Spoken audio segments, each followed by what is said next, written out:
They said it was over. They said this car belonged in a crusher, squeezed into a cube of scrap metal and forgotten forever. Looking at it sitting there in the mud, it was hard to argue with them. It was ugly. It was broken. It was eaten alive by rust. To the average person, this wasn't a car anymore, it was an eyesore. A piece of garbage. But where others saw trash, I saw potential. I didn't see the holes in the floor or the moss on the dashboard.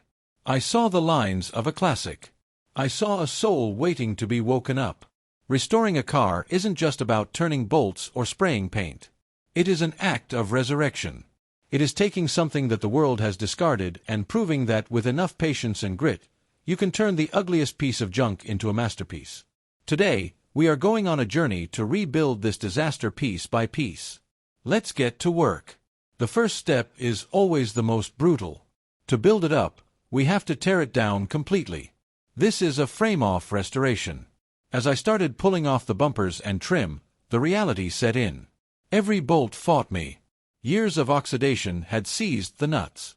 I snapped more bolts than I care to count. The interior was a time capsule of neglect.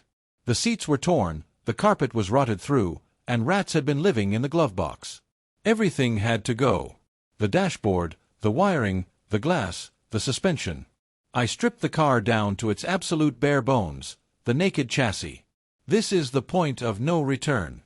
Looking at the bare shell, it actually looks worse now. It looks like a skeleton. But this is necessary. You can't put a tuxedo on a skeleton and expect it to look alive. You have to rebuild the body first. Now begins the war. The enemy is rust.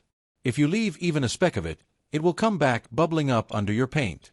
I found rot in the usual places: wheel arches, rocker panels, and floor pans. The floor was so bad you could see the ground through it. This is where the artistry comes in. You can't just fill these holes with putty. You have to cut the cancer out. I grabbed the angle grinder. The sound of cutting metal filled the shop. I cut away the rotten steel until I hit clean metal. Then, I fabricated new patch panels. Shaping sheet metal to match the car body is an art form. Hammer, dolly, check, repeat. Once the fit was perfect, I fired up the welder. Stitch welding small bursts of heat to ensure I didn't warp the panels. Slowly, the holes disappeared. The floor became solid again. Once the welding was done, I moved to sandblasting. Watching decades of grime and rust get blasted away to reveal raw silver steel is hypnotic. The canvas was finally ready. With the metal solid, we moved to bodywork. The metal might look straight, but to get that glass-like reflection, it needs to be laser perfect. I applied a thin layer of body filler to smooth out the welding seams. But here is the secret: 90% of bodywork ends up on the floor. It's all about sanding. I spent days with a sanding block, back and forth, closing my eyes and running my hand over the panels to feel high spots. Once I was happy, I sprayed the first coat of high-build primer. The car was now a flat gray. But we weren't done. I applied a guide coat, a light dusting of black spray paint. Then, I sanded it again. The black powder stays in the low spots, showing exactly where to fix things. It's tedious, but this is the foundation. I kept sanding until the surface was smooth as glass. It was ready for color. A car can look beautiful, but if it doesn't run, it's just a sculpture. I turned my attention to the engine. It was a greasy mess when we pulled it out. I tore it down to the block. The oil inside was sludge. The valves were crusted.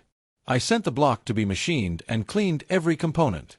I bought new pistons, rings, bearings, and gaskets. Reassembling an engine is like surgery. Every bolt must be torqued to the exact specification. Click, click. I decided to paint the engine block a vibrant color to contrast with the bay. I polished the valve cover until I could see my reflection. When we lowered the engine back in, it looked like a jewel in a velvet box.